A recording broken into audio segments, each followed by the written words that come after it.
Kidlat News Updates. Mga balita ngayon, impeachment complaint ng Makabayan Block kay PBBM muling inihai.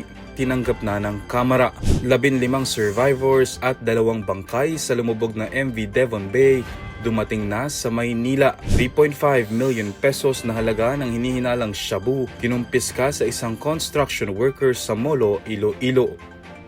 Ako po si Cesar Soriano para ihatid ang mga nangungunang mga balita sa buong kapuluan. Ngayon, Muling inihain ng mga miyembro ng Makabayan Block sa Office of the Secretary General ng Kamara ang kanilang impeachment complaint laban kay Pangulong Ferdinand Marcos Jr. ngayong araw. Ito ay matapos tanggihan ng opisina na tanggapin ng reklamo noong Huwebes dahil wala pa noon sa bansa si Secretary General Cheloy Garrafi. Sa kanilang pagtungo sa OSG kasama ang progresibong grupong bayan ngayong araw, opisyal nang tinanggap ni Garrafi ang complaint na inendorso ni ACT Teachers Representative Antonio Tino, Kabataan Party List Representative Renico at Gabriela Party List Representative Sara Elago. Ipinupunto ng kanilang reklamo ang anilay systematic and large-scale plunder of public funds at betrayal of public trust dahil sa ilang anomalya sa national budget mula 2022 hanggang 2025. Ito na ang ikalawang impeachment rap laban kay Pangulong Marcos Jr. Wala pang impormasyon kung kailan muling ihahain ang ikatlong reklamo mula naman sa mga kilalang kaalyado ng mga Duterte.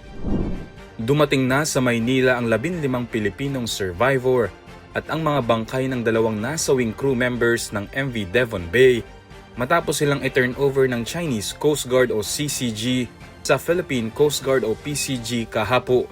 Alas 5 ng umaga ng Enero 26 nang dumaong sa Pier 13 sa port area ang BRP Teresa Magbanwa, lula ng mga tripulante ng Singaporean flag cargo vessel na lumubog malapit sa Scarborough Shoal, kamakailan.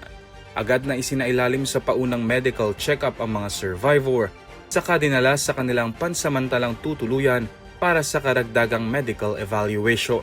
Nagpapatuloy naman ang search and rescue operations para sa 4 pang nawawalang Pilipinong tripulante, kabilang ang kapitan ng barko. Sa kabuuan, 21 Pilipino ang sakay ng barko na nagmula sa Gulatak, Zamboanga del Norte at papunta sana ng Guangdong, China.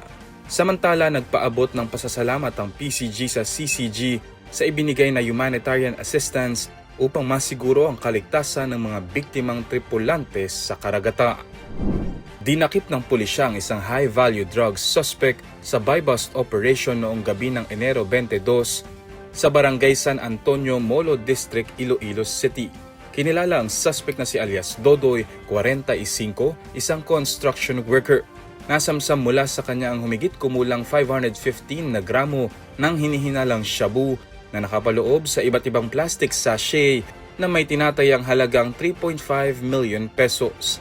Ayon sa Iloilo City Police Office, patuloy ang pinaigting na kampanya kontra droga upang mapanatili ang kapayapaan at kaayusan. Nahaharap ang suspect sa kasong paglabag sa RA 9165. Para sa Kidlat News Channel, ako si Renzel Lenon, nag-uula. ako po si Cesar Soriano, kasama nyo sa bawat pagputo ng balita.